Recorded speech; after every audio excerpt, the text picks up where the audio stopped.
Assalamu alaikum and welcome to a new episode of False Positive International Series. What is happening in Taiwan and why is it so important? To find out, we first have to look at the history of this conflict and how it came into being. Taiwan is an island nation that is located between South and East China Sea. Before the 20th century, Taiwan is known to be a part of the Great Qing dynasty. The Japanese also ruled the island for a brief period of time until they were defeated in the World War, after which the rule of the island once again came back to China. In 1949, after the Civil War ended in mainland China, the defeated Nationalist Party Kuomintang and its supporters fled to the region of Taiwan. They settled over there and ruled there for several decades to come. They named this region the Republic of China, or ROC. The victorious Communist Party of Mao Zedong was able to form the People's Republic of China, which covered the mainland, which all of us recognize as China today. The Western world, including the UN, had proper representation from Taiwan up until the late 70s. However, a UN resolution passed in 1971 declared PRC as the one true representative of the people of China. Since then, Taiwan the island has had an independent government that is not entirely recognized by the rest of the world as separate from China.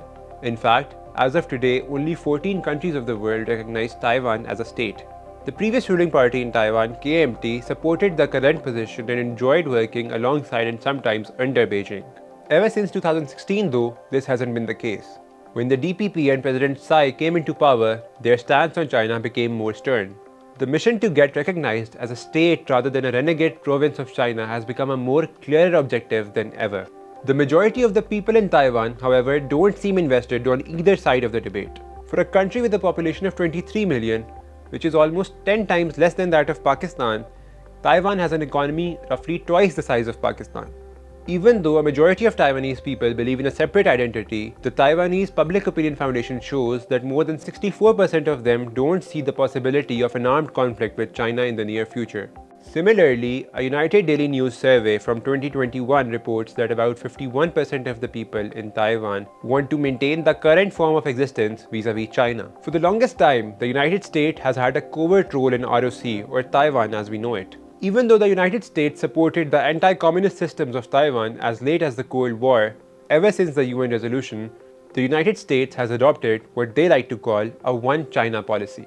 As the name suggests, the United States only recognizes PRC as the representative of Chinese people. However, they have had unofficial relationships with ROC all along. It's a relationship where the US heavily supports the democratic presidential system of government in the island and has been selling weapons to the island region, but still won't recognize it as an independent state.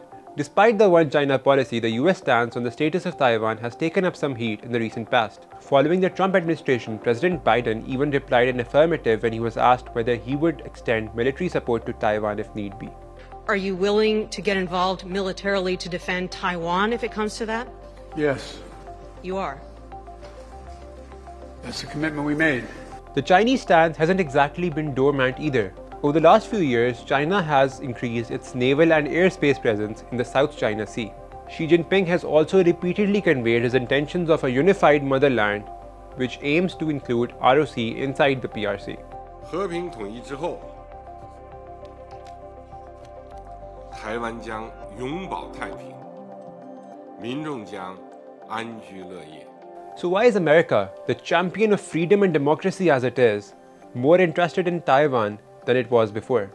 Well, as it turns out, Taiwan is not just a large economy, it is also by a large margin the market leader in the production of semiconductor chips. These chips are used in almost every modern invention, from our phones to our cars to our airplanes. More than 60% of the global market share of these chips sits with the island region of Taiwan. Moreover, the South China Sea, which witnesses more than $3 trillion worth of oil and gas trade over a year, is currently of extreme strategic importance to China's growing geo-economy.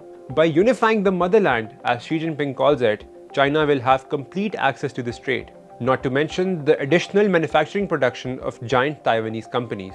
Now, what has happened that has caused so much stir in this region once again? Nancy Pelosi, who is the Speaker of the United States House of Representatives, recently visited Taiwan in what seemed like an official trip. Despite warnings and pushbacks from China, Pelosi met the President Tsai of Taiwan. This has now led to China carrying out military exercises in the east and west of the island of Taiwan in what can be perceived as a show of power. But what does Nancy Pelosi's visit mean? Does it mean that the US is finally ready to extend support to the independent Taiwan to break free from China? Are we going towards yet another Russia-Ukraine situation? According to an article by Wall Street Journal, the US already has forces deployed within Taiwan.